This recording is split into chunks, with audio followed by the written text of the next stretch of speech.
Hi, I'm Joe. I wish I had proper video editing facilities and so I could make a proper video, but I want to share some musical discoveries with you, and they relate to the good old 251.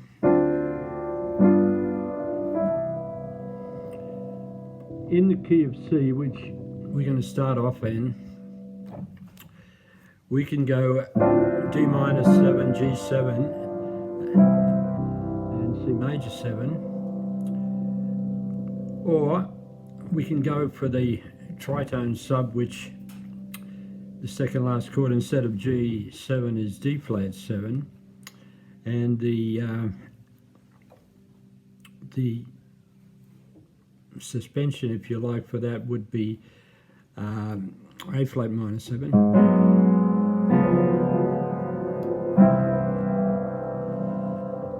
So that's A flat minor 7, and then D flat, and then C. And there are several others. There's the so-called backdoor one, which is B flat to C, and preceding the B flat, the F minor 7.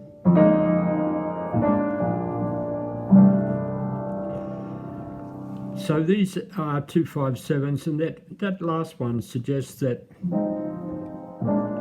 it's actually going to E flat, F as a 251. So things start to get interesting, especially when you notice that with the G7 to C and the B flat to C,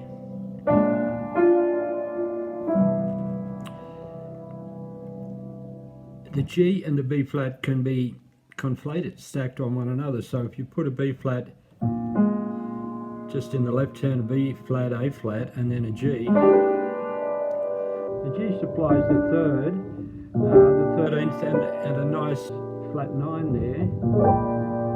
It sounds good in that inversion, which is the second inversion, I believe. But it also sounds, and that B flat can lead to E flat, with the G kind of meshed in there. Now, this starts to get interesting because that G flat, B flat, and the G can go to C. So we're starting to get a pattern here. Now, if you take a diminished chord starting with the G, go B flat, C sharp, and E, G, B flat, or D flat and E, any of the dominant seventh chords based on those notes can be conflated or stacked or merged with any of the others. So you've got the first one is that B flat, which, as we said, could resolve to E flat, or it could resolve to C. And let's try a couple of the others. If we try a G7 chord with a B flat chord conflated, I don't like the word conflated, so I'm just going to use merged or sometimes stacked. So there's the B flat,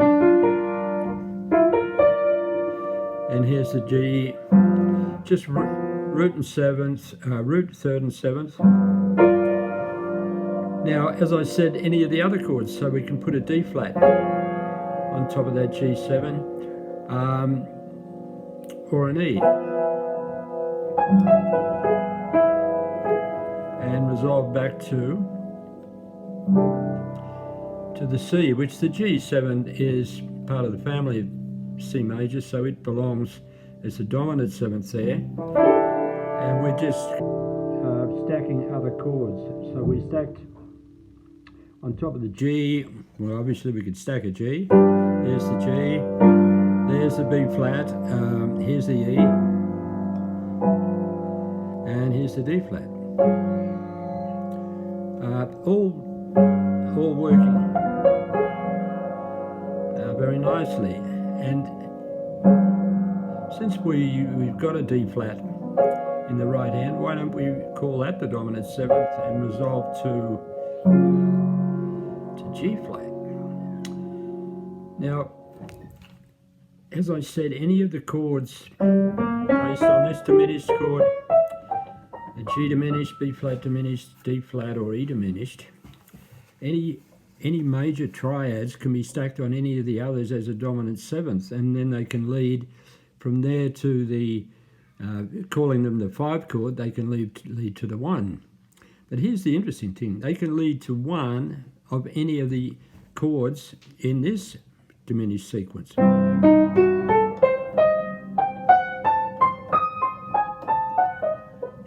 Hang on. So that's a C diminished.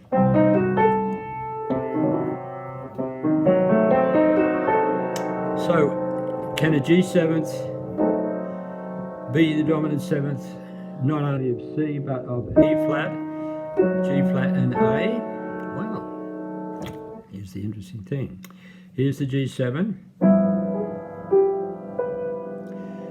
We can have it lead to E flat.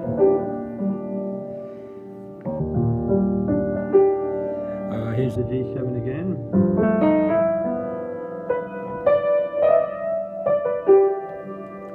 And we can have it lead to G flat. That was a G flat 7. I didn't want that. Let's go for the G again.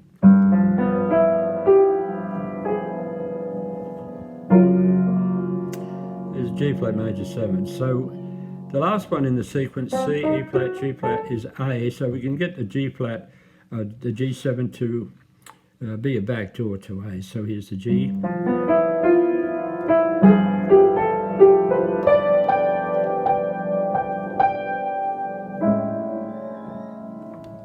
Not the best voicing.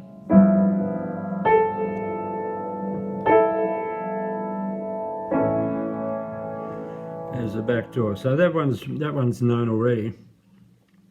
So I'm saying that the B flat could lead to A, and that would be a tritone sub. So here's the B flat.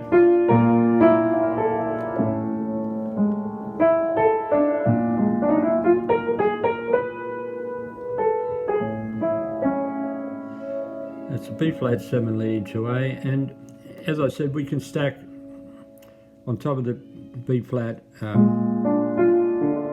can stack a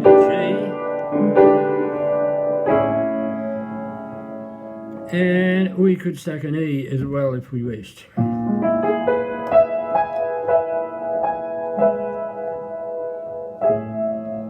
Now an E, of course, we know is, if we're coming up the traditional way with major scales, is the 5 chord of the A, so it's a dominant seventh already. But we're stacking it on top of a B flat here. And we can put a G on top, or a D flat, going to A.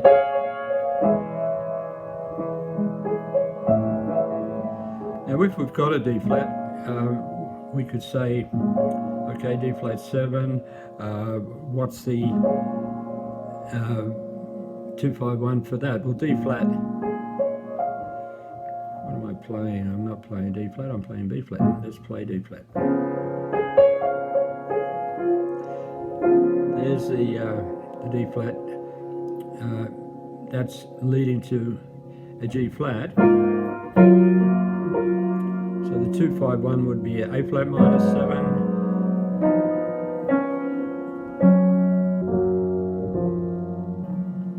So we could put an A flat minus 7 in front of that D flat chord.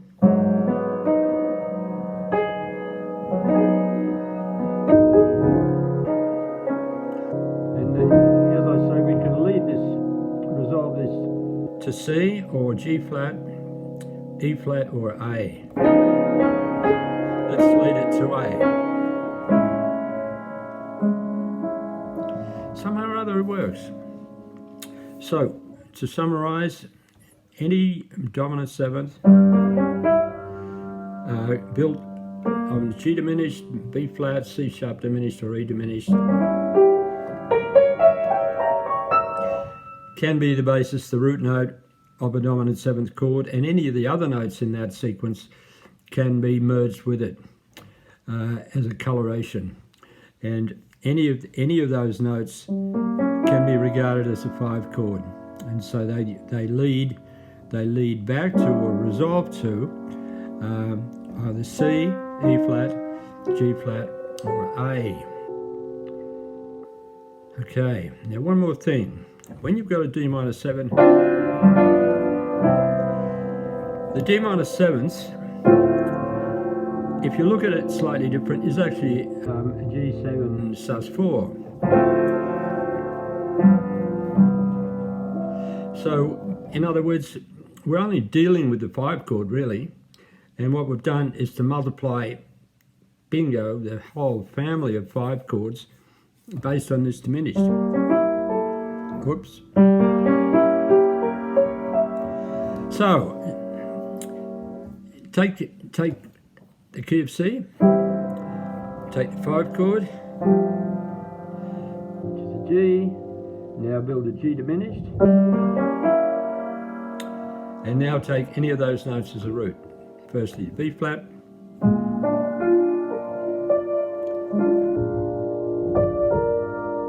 here we go.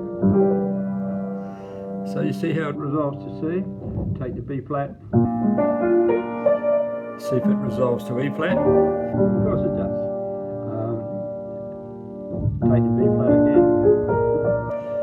See if it resolves to G flat. It resolves to G flat. Magic. Take the B flat again. And see if it resolves to, we did G flat, A.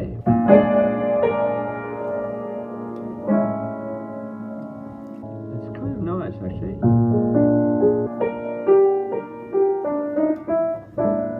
Flat 5 there. So by flatting the 5 we get a common tone merging, transforming back into the A. So we've got a sort of formula now, a bit like E equals MC squared, which is the diminished chord